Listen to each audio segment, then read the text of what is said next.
Hello guys, may nagpagawa nga pala ng chalk art at ang ipinagawa sa akin ay si Vinci ng Horizon. Kaya naman, samahan niyo ako gumawa ng chalk art sa pamamagitan ng panonood sa video na to hanggang dulo.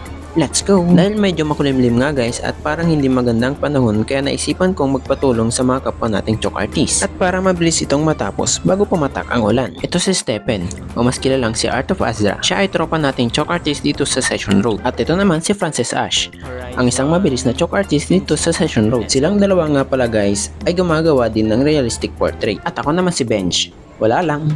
Tara at magpatuloy na tayo sa ating ginagawa. Let's go! Dito nga guys ay nagse-selfie si ma'am. At yung kasama niya hindi nagpatalo at nag-selfie rin, yun no? Ang nagpagawa nga pala guys sa portrait na to o ang nagpa-commission ay ang PPG official. Dahil mag 1 year anniversary na sila ay naisipan nilang ipagawa ng chalk art ang isa sa sinusuportahan nila na member ng Horizon. Kaya maraming salamat sa PPG official at happy anniversary po sa inyo. Binibilisan nga namin gumawa guys dahil sobrang dilim na ng langit at may mga sariling chalk art pa na gagawin ang mga kasama natin dito guys. Si Stephen nga pala guys ang gumawa sa background at damit. Si Ash naman ang gumawa sa mata, bibig at kalahati ng mukha. At ako naman ang gagawa sa buhok, sa kamay at sa kalahating mukha niya. Nakaraan ng ilang minuto nga guys ay nagpasya na ako na lang ang gagawa at tatapos nito dahil may mga gagawin pa sila. At nagpapasalamat nga pala ako sa dalawang tropa natin na to dahil hindi natin ito matatapos kung wala sila. Malamang ay naabutan ito ng ulan nang hindi natapos kung ako lang mag-isa gumawa. At dito guys may mga foreigner at sabi nila, amazing, so nice, you're an artist. At ang nasabi ko lang dito guys ay thank you. English kasi eh. Olats tayo dyan guys.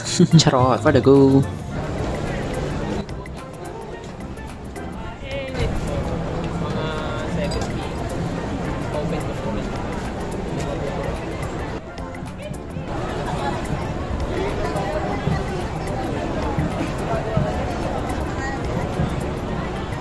At dito guys ay sumikat ulit yung araw at buti na lang ay patapos na tayo. Let's go! Gagawin ko na lang yung kamay niya at maglalagay na lang tayo ng detail lalo dun sa buhok. Kaya tara, samahan nyo ako. Tapusin na natin to.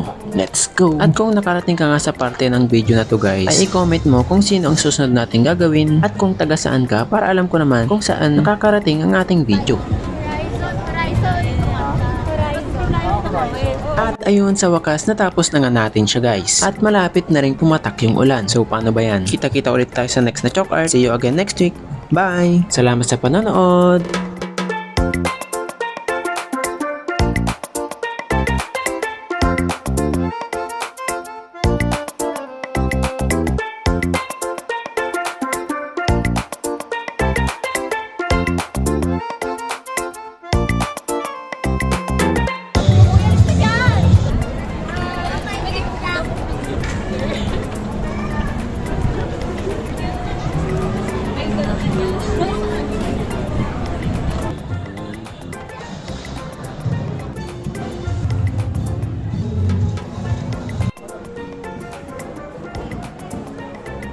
Wash out.